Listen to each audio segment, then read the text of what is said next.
Welcome back, America. We have with us Representative Elise Stefanik, who's really become a superstar as far as I'm concerned, House Republican Conference Chair on the Armed Services Committee from New York. Elise Stefanik, the House Republicans in the Education Committee held a very important hearing. I noticed they haven't done it in the Senate yet under Schumer. And that is to get to the bottom of what the hell's going on these campuses and universities with this virulent anti-Semitism and Jew hatred that reminds one of almost Kristallnacht, where people are marching around talking about exterminating Jews. People are hiding in their dorms rooms and in their libraries. People are afraid, Jews, from going to class to their dorm rooms and so forth and so on. So you bring in the president of Harvard, the president of the University of Pennsylvania, the president of MIT, and what happened? They failed on the global stage, Mark. What will go down in congressional history as the most viewed congressional testimony in the history of the United States Congress.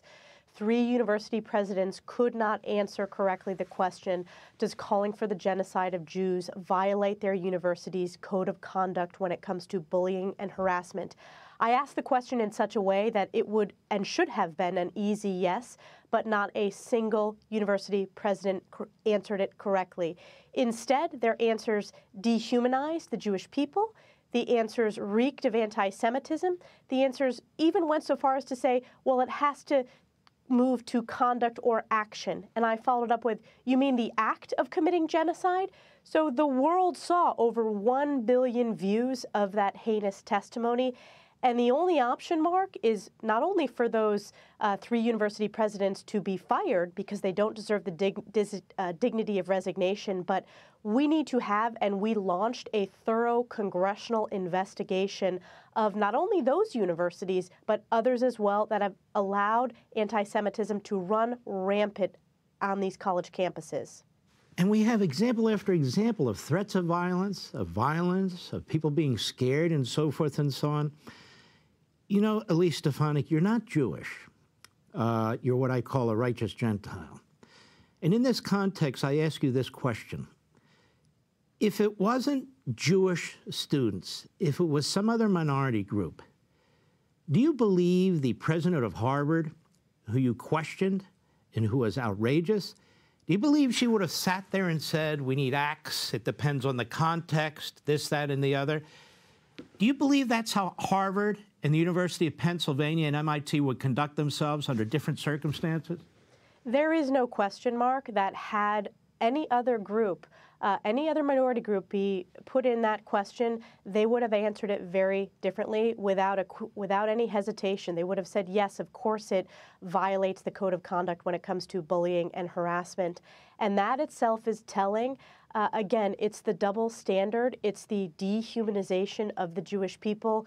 And you're right, I'm not Jewish, but I have grown up with many Jewish friends. I went to Harvard Hillel as early as my freshman year. It shocked me that the president of Harvard had not been to Harvard Hillel until after the Hamas terrorist attacks against Israel. And she was dean of the undergrads at Harvard for years and had been at Harvard for decades.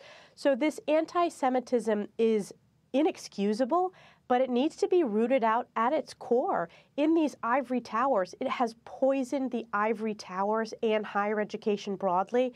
And the amount that we have heard from Jewish students who are rightfully fearful for their safety and security, who feel that they cannot pursue their academic pursuits, who cannot go home safely to their dorms because of harassment and threats of assault from university officials, i.e. proctors at Harvard, it is inexcusable, and there needs to be accountability, and there will be. I'll tell you something else that needs to be held accountable, and that's the Biden administration. I see no urgency. I see no all-hands-on-deck government action. I see very little out of the Department of Justice and the Civil Rights Division there. I see very little out of the Department of Education and the Civil Rights Division there. I see very little out of the Department of Homeland Security. I see no concern about these student visas, where these students are coming from, if people are overstaying their visas. I see no concern about the Hamas network pouring money into these colleges. I see no concern about any of this. I don't even hear statements from the Attorney General of the United States or the head of the Civil Rights Division or clear, concise statements by the President or the Vice President of the United States without bringing in some other group. Am I missing something?